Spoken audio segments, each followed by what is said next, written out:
maliwanag sa paghihintay, sapagkat ni Jesus nawa'y pagpalain ito ang aming dalangin. Ang Panginoon ay darating, ang magiging ay magiging sa harap ng altar. Maawit ang masaya, papuri sa harap ng altar. Maawit ang masaya, papuri.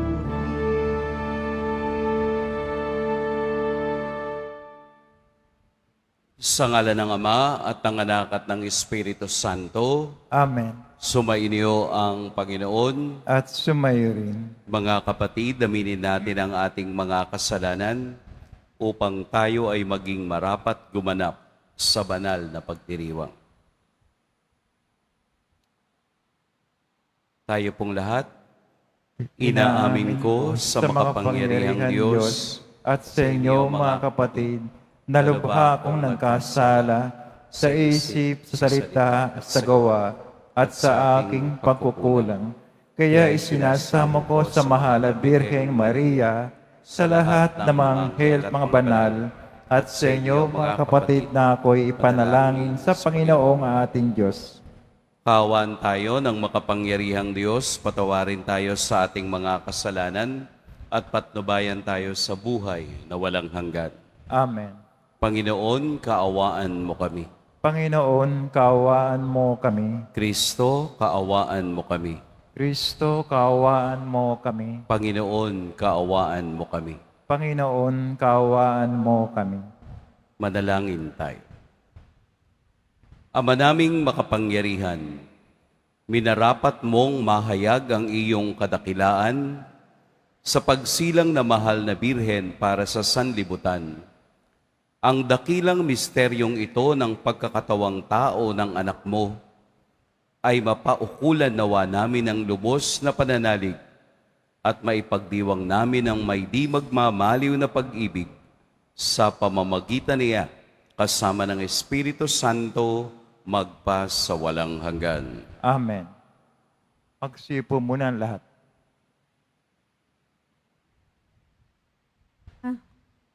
Pagbasa mula sa aklat ng mga Hukom. Noong mga araw na iyon, sa bayan ng Sora ay may isang lalaking Manoa ang pangalan, kabilang sa lipi ni Dan. Ang asawa niya ay hindi magkaanak. Minsan napakita sa babae ang anghel ng Panginoon at sinabi, "Hanggang ngayon wala kang anak. Ngunit hindi magtatagal, maglilihi ka at manganganak. Mula ngayon ay huwag kang iinom ng anumang uri ng alak, ni titikim ng anumang bawal na pagkain. Kung maipanganak mo na siya, huwag mong papuputulan ng buhok, pagkat mula pa sa kanyang pagsilang ay itatalaga na siya sa Diyos. Siya ang magsisimulang magligtas sa Israel mula sa mga Pilisteo." Ang babae lumapit sa kanyang asawa at kanyang sinabi, "Napakita sa akin ang isang propeta ng Diyos, parang anghel. Kinikilabutan ako. Hindi ko tinanong kung taga saan siya at hindi naman niya sinabi kung sino siya. Huwag daw akong iinom ng alak ni titikim ng anumang bawal na pagkain, pagkat ang sanggol na isisilang ko'y itatalaga sa Diyos." Dumating ang araw at nanganak ang asawa ni Manoa.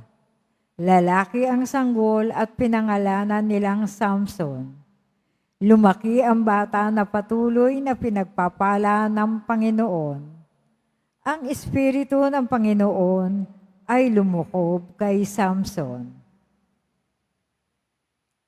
Ang salita ng Diyos. Salamat sa Diyos. Lagi kong papupurihan ang iyong kapangyarihan. Lagi kong papupurihan ang iyong kapangyarihan. Ikaw nawa ang muog ko at ligtas na kakanlungan, matatag na kublihan ko at matibay na sanggalang. Sa lahat ng masasama, O Diyos, ako'y ipaglaban. Lagi kong papupurihan ang iyong kapangyarihan. Panginoon, sa iyo ko inilagak ang pag-asa. Maliit pang bata ako, sa iyo'y may tiwala na. Sa simula at mula pa, wala akong inaasahang mag-iingat sa sarili, kundi tanging ikaw lamang. Lagi kong papupurihan ang iyong kapangyarihan. Pagkat ikaw, Panginoon, ay malakas at dakila, ang taglay mong katangi ay ihahayag ko sa madla. Sa pulpa sa pagkabata, ako'y iyong tinuruan.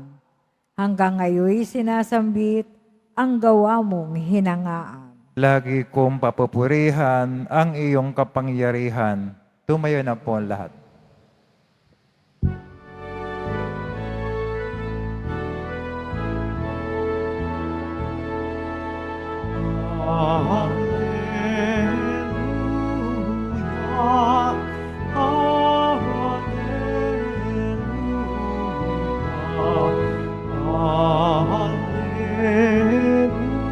Hallelujah, hallelujah, hallelujah.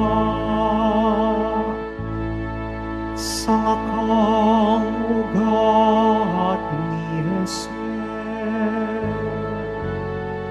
taga-akay ng marami,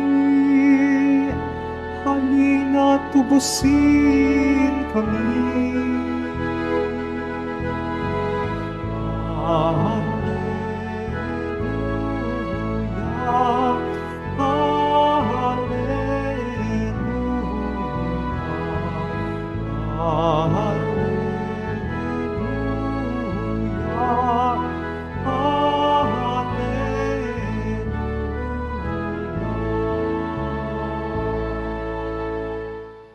Sumainyo ang Panginoon. At sumayo rin. Ang mabuting balita ng Panginoon ayon kay San Lucas. Papuri sa iyo, Panginoon. Noong si Herodes ang hari ng Judea, may isang saserdote na angalay Zacarias sa pangkat ni Abias. At mula rin sa lipi ni Aaron ang kaniyang asawang si Elizabeth. Kapwa sila kalugod-lugod sa paningin ng Diyos. Namumuhay ng ayon sa mga utos at tuntunin mula sa Panginoon. Wala silang anak, sapagkat baog si Elizabeth at sila'y matanda na. Ang pangkat ni Zacarias ang nanunungkulan noon at siya'y naglilingkod sa harapan ng Diyos bilang saserdote. Nang sila'y magsapalaran ayon sa kaugalian ng mga saserdote, siya ang nahirang na maghandog ng kamaniyang. Kaya't pumasok siya sa templo ng Panginoon sa oras ng pagsusunog ng kamaniyang, samantalang nagkakatipon sa labas ang mga tao at nananalangin.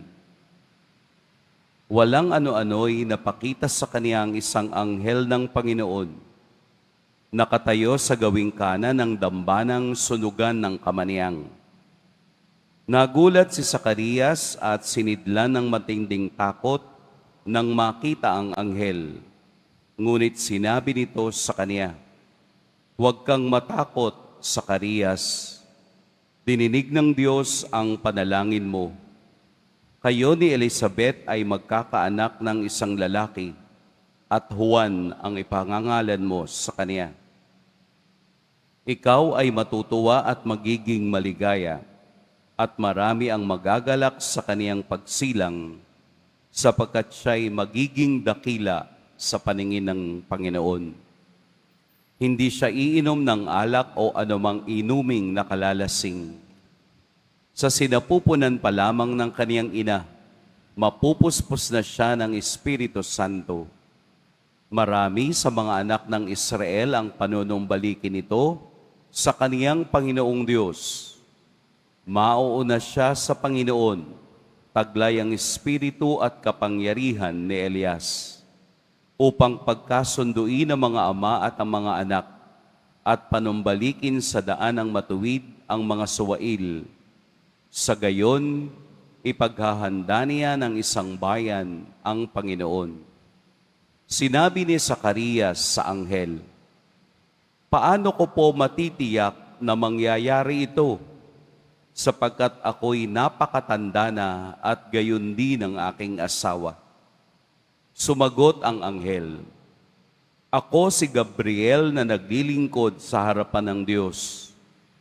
Sinugo ako upang ihatid sa iyo ang mabuting balitang sinabi ko na sa iyo. At ngayon, mabibingi ka't hindi makapagsasalita hanggang sa araw na maganap ang mga bagay na ito, sapagkat hindi ka naniwala sa mga sinabi ko na matutupad pagdating ng takdang panahon." Samantala, naghihintay naman kay Zacarias ang mga tao. Nagtaka sila kung bakit nagtagal siya ng gayon sa loob ng templo. Paglabas niya ay hindi na siya makapagsalita. Mga senyas na lamang ang ginagamit niya. Kaya natanto nila na nakakita siya ng pangitain at siya'y nanatiling pipi.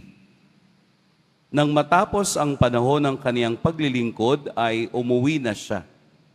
Hindi nga nagtagal at naglihi sa Elizabeth, at hindi ito umalis ng bahay sa loob ng 5 buwan. "Ngayoy nilingap ako ng Panginoon," wika ni Elizabeth. "Ginawa niya ito upang alisin ang aking kadustaan sa harapan ng mga tao." Mga kapatid, ang mabuting balita ng Panginoon. Pinupuri ka namin, Panginoong Jesucristo. Magsipo muna lahat. Magandang umaga po sa lahat. Umaga po, Father. Narinig natin sa Ebanghelyo na ang Diyos sa kaniyang panahon, sa kaniyang oras, siya ang nagbabasbas. Narinig natin sa Ebanghelyo ang karanasan ni Zacarias at Elizabeth. Narinig natin ang pagpapala ng Diyos sa kabila ng kanilang sitwasyon. Bakit nasabi nating pagpapala? Bakit nasabi nating himala? Dahil sa kultura ng mga Hudyo, ang mag-asawang walang anak ay minamaliit ng mga tao. Ang asawa o mag-asawang hindi nagkaroon ng supling ay parang iniisip ng tao na isinumpa ng tadhana. Kaya sa dulo ng Ebanghelyo, narinig natin ang salita ni Elizabeth. "Ginawa niya ito upang alisin ang aking kadustaan sa harapan ng mga tao." Minamaliit, dinudusta ang mag-asawang walang anak. Sa tingin nila ay isinumpa. Pero sa panahon ng Panginoon, sa oras ng Panginoon, ang Diyos ang nagtatakda sa ating panalangin. Si Zacarias na naglilingkod bilang saserdote ay pinakitaan ng isang himala ng pag-ibig at pagtupad ng Diyos sa kaniyang pangako. Kung ating mapapansin, ang karanasan ni Zacarias ay karanasan ng doubt o hindi paniniwala. karanasan ng pagdududa sa harap ng altar ng Diyos. Kaya nga siya bilang saserdote ang dapat unang makaunawa at tumanggap ng anumang pamamaraan ng Diyos na dapat mangyari sa kaniyang buhay. Pero sa pagpapakita ng anghel sa kaniya upang ibalita ang mabuting bagay na gagawin ng Diyos sa kanila, siya pa bilang saserdote sa altar ng Diyos ay nagduda sa kapangyarihan niya. Kaya ang pagdududang iyon ay napalitan na siya'y maging bingi at pipi hanggang matupad ang salita ng anghel. Ano po ang sinasabi ng Ebanghelyo sa ating buhay? Paano natin maihahatid ang sarili nating pananampalataya at paniniwala sa Diyos? Marami sa atin, marahil, ay nagdududa sa kapangyarihan ng Diyos. Kaya tayo'y nabibingi sa kaniyang mga salita at napipipi sa pagsasabi sa kaniya ng ating saloobin. Marami sa atin ang naiinip sa iyong mga ipinapanalangin pero hindi natutupad. Ang gusto natin, ang Diyos ang sumunod sa ating iniisip. Pero hindi natin siya ginagawang Diyos para sa kaniyang panahon, pagkakataon at oras ay gawin ang dapat para sa atin. Kadalasan, tayo ay Zacarias. Kadalasan, kahit na ikaw ay nagdarasal, nagdududa ka pa rin sa kapangyarihan ng Diyos. Hayaan nating maging Diyos ang Diyos sa ating buhay. Hayaan natin na sa kaniyang takdang panahon at oras, ay tuparin ang kaniyang pangako na ang lahat ng lumalapit sa kaniya ay magkakaroon ng buhay na walang hanggan. Hayaan nating ang Diyos ang siyang gumawa ng ating kasaysayan, ng ating kinabukasan, ng ating katapusan. Katulad ni Zacarias, na nagduda sa una dahil nakagugulat ang kapangyarihang nagawa ng Diyos sa kanila. Kumapit tayo sa kapangyarihan ng Diyos. Yumakap tayo sa kaluwalhatian ng Diyos. Maniwala tayo sa pangako ng Diyos. Habang inihahanda natin ang ating sarili sa kaniyang kapanganakan at paghihintay sa kaniyang ikalawang pagbabalik, naway manatili sa atin ang bukas na pananampalataya na sa oras ng Diyos, sa panahon ng Diyos, mangyayari kung ano ang dapat sa atin. Si Zacarias ay nagduda sa kaniyang karanasan. Itinuturo sa atin na mahigpit na yumakap sa Diyos kahit na ang mga bagay ay parang imposibleng mangyari. Pero sa Diyos, ang lahat ay nagkakaroon ng katuparan sa kaniyang banal na oras at banal na pamamaraan. pagpalain tayo ng poong may kapal. Tumayo na po ang lahat.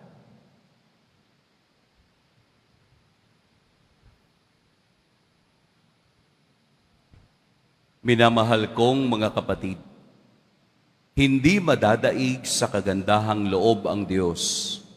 Sa takdang panahon, ipagkakaloob niya ang mga hangarin ng kaniyang bayan. May pagtitiwalang sumamo tayo sa Kaniya.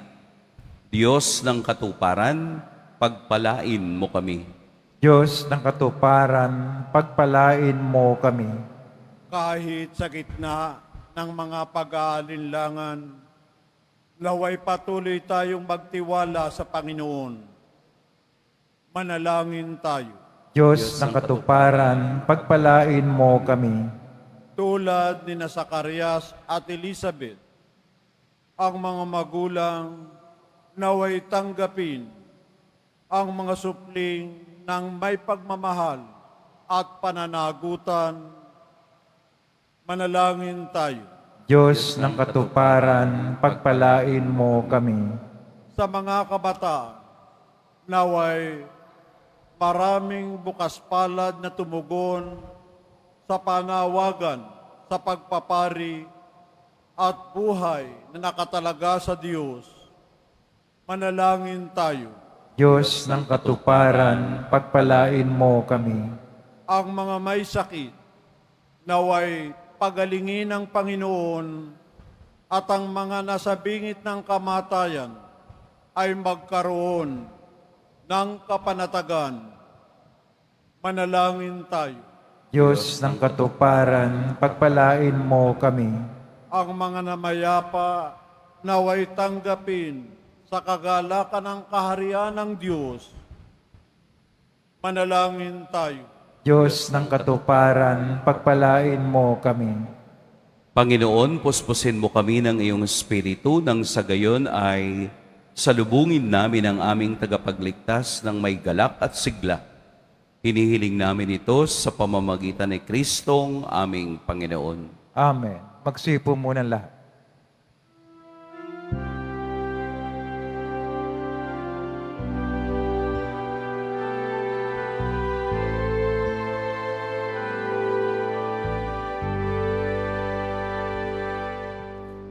Panginoon Diyos Ama, aming handog ngayon ang anak at tinapay sa altar at ipuso ng isip. Tinataas sa'yo habang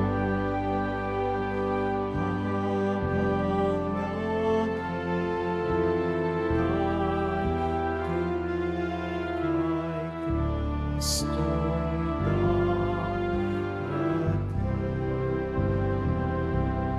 darating. Tumayo na po ang lahat.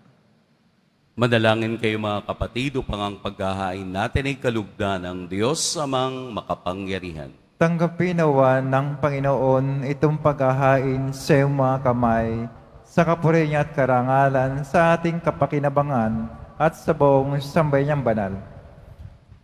Ama naming lumikha, tunghayan mo ang mga nakahain sa dambana. Itong aming abang nakayanan ay magkamit nawa ng kapupunang kabanalan na idinudulot ng iyong kapangyarihan sa pamamagitan ni Hesu Kristo, kasama ng Espiritu Santo, magpa sa walang hanggan. Amen. Sumainyo ang Panginoon. At sumayo rin, Itaas sa Diyos ang inyong puso at diwa. tinaas na namin sa Panginoon. Pasalamatan natin ang Panginoong ating Diyos. Marapat na siya ay pasalamatan. Ama naming makapangyarihan, tunay ngang marapat na ikaw ay aming pasalamatan sa pamamagitan ni Hesu Kristo na aming Panginoon. Ang pagsusugo mo sa Kaniya ay ipinahayag ng lahat ng mga propeta. Ang pagsilang niya'y pinanabikan ng mahal na birheng kaniyang inang tunay sa kapangyarihan ng Espiritong Banal. Ang pagdating niya'y inilahad ni San Juan Bautista sa kaniyang pagbibinyag. Ngayong pinaghahandaan namin ang maligayang araw ng kaniyang pagsilang, kami nananabik at nananalangin lubos na makaharap sa kaniyang kadakilaan. Kaya kaisa ng mga anghel na nagsisiawit ng papuri sa iyo nang walang humpay sa kalangitan, kami nagbubunyi sa iyong kadakilaan. Santo, Santo, Santo, Panginoon Diyos ng mga hukbo, napupuno ang langit at lupa ng kadakilaan mo, Hosana sa kaitaasan. Pinagpala na paririto sa ngalan ng Panginoon, Hosana sa kaitaasan. Magsilod po ang lahat. Ama naming banal, ikaw ang bukal ng tanang kabanalan. Kaya't sa pamamagitan ng iyong Espiritu, gawin mong banal ang kaloob na ito upang para sa amin maging katawan at dugo ng aming Panginoong Hesukristo. Bago niya pinagtiis ang kusang loob na maging handog, hinawakan niya ang tinapay, pinasalamatan kaniya, pinaghati-hati niya iyon, iniabot sa kaniyang mga alagad at sinabi, tanggapin ninyong lahat ito at kanin. Ito ang aking katawan na ihahandog para sa inyo.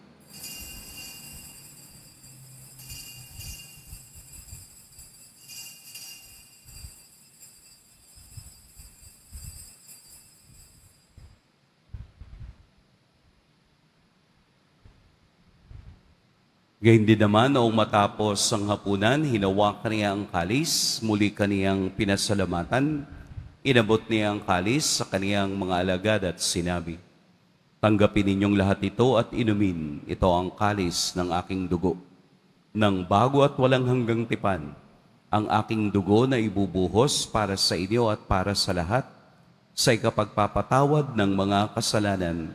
Gawin ninyo ito sa pag-alala sa akin.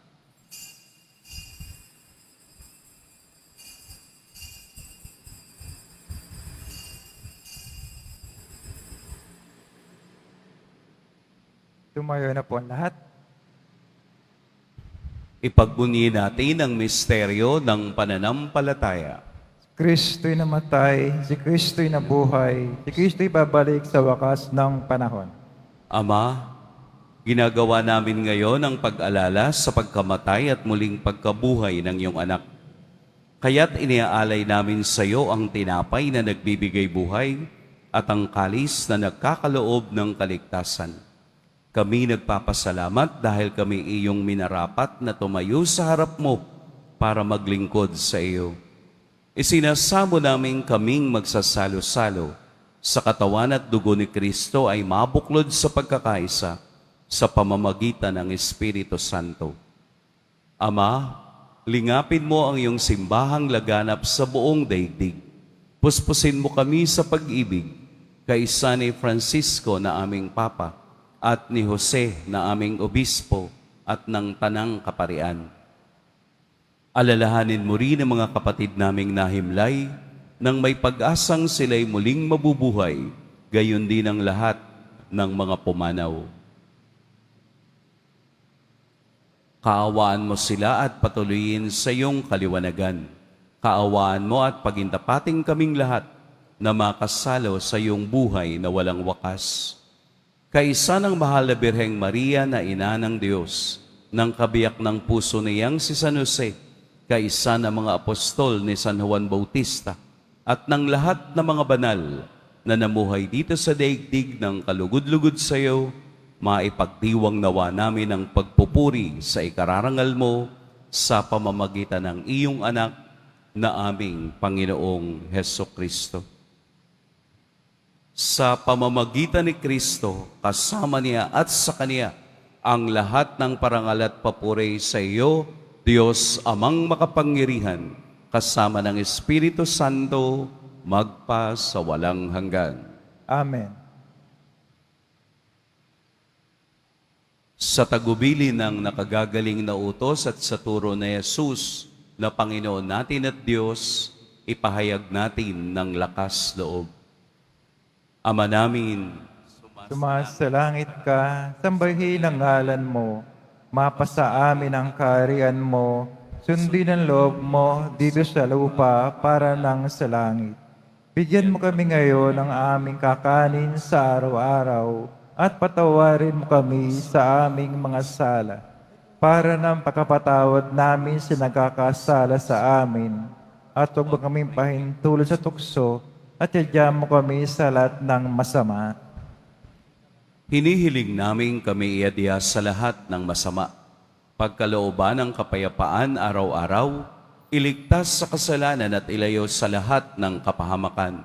Samantalang aming pinananabikan ang dakilang araw ng pagpapahayag ng tagapagligtas naming si Heso Kristo. Sapagkat iyo ang kaharian at ang kapangyarihan, ang kapurihan magpakailanman. Amen. Panginoong Hesukristo, sinabi mo sa iyong mga apostol, kapayapaan ang iniiwan ko sa inyo, ang aking kapayapaan ang ibinibigay ko sa inyo. Tunghayan mo ang aming pananampalataya at huwag ang aming pagkakasala. Pagkalooban mo kami ng kapayapaan at pagkakaisa ayon sa iyong kalooban, kasama ng Espiritu Santo, magpas sa walang hanggan. Amen. Ang kapayapaan ng Panginoon naway laging sumainyong lahat. At sumayo rin. Magbigayan kayo ng kapayapaan sa isa't isa.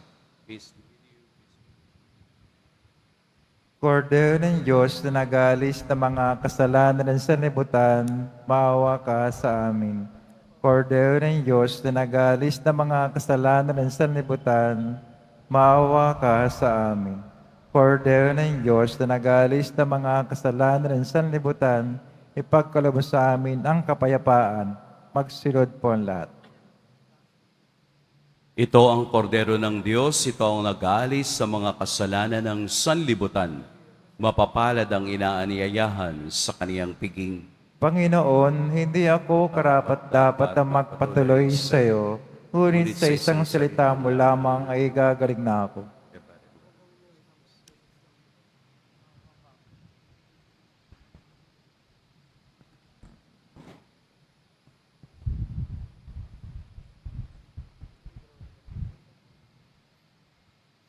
Para sa lahat ng tatanggap ng banal na komunyon, sasagot po tayo ng amen pagkasabi ng pare o lay minister ng katawan ng Kristo at isubok at si bibig bago umalis siya pa ng pare o lay minister. Sumunod po tayo.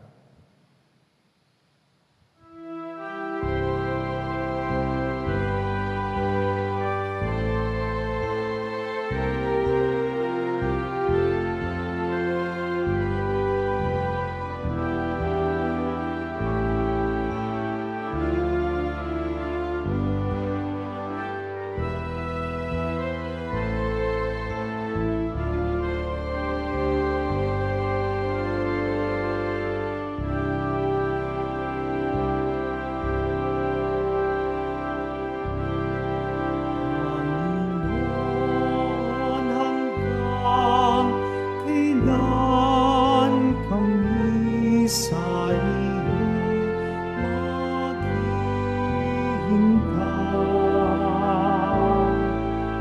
Halika na, mabalik ka, pangako mo'y tupin mo na. Sa sandali ng kasayahan, panahon ng kasaganahan, ika'y pinasasalamatan, biyayang dulot mo'y walang hanggan. Panginoon, hanggang kailan kami sa iyo'y maghihintay?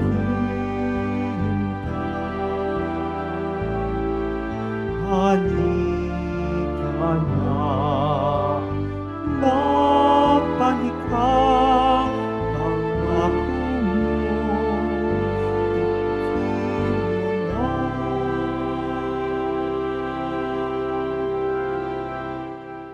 Available na po ang opisyal ng kalendaryo para sa taong 2025 ng ating parokya. Sa mga nagnanais bumili, maaari kayo magtungo sa ating parish office. Ito po ay nagkakalaga ng 80 pesos.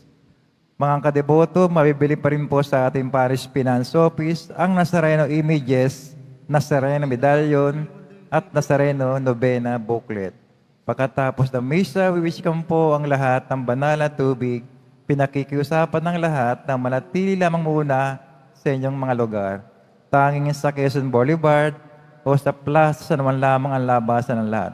Sumunod po tayo. Maraming salamat po sa inyong pagdalaw at pagsisimba sa Basilica Menor at Pambansang Dambana ni Jesus Nazareno. Tumayo na po ang lahat. Manalangin tayo.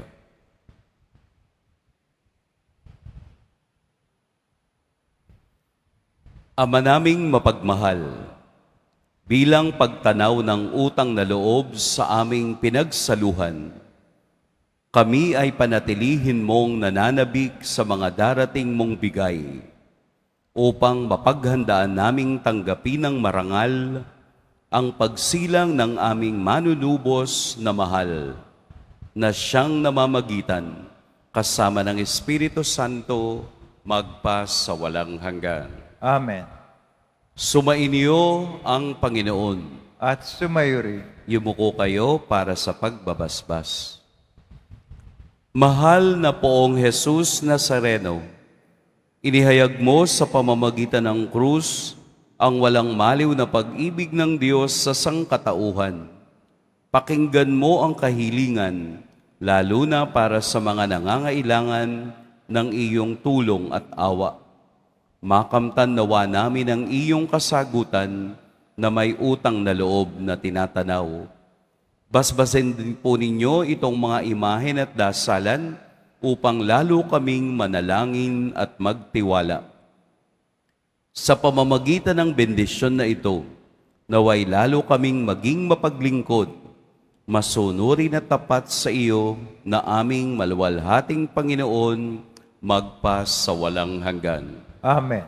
At pagpalain kayo ng makapangyarihan at mapagmahal na Diyos, ang Ama at Anak at Espiritu Santo. Amen. Humayo kayong taglayang kapayapaan ng Poong Jesus Nazareno. Salamat sa Diyos.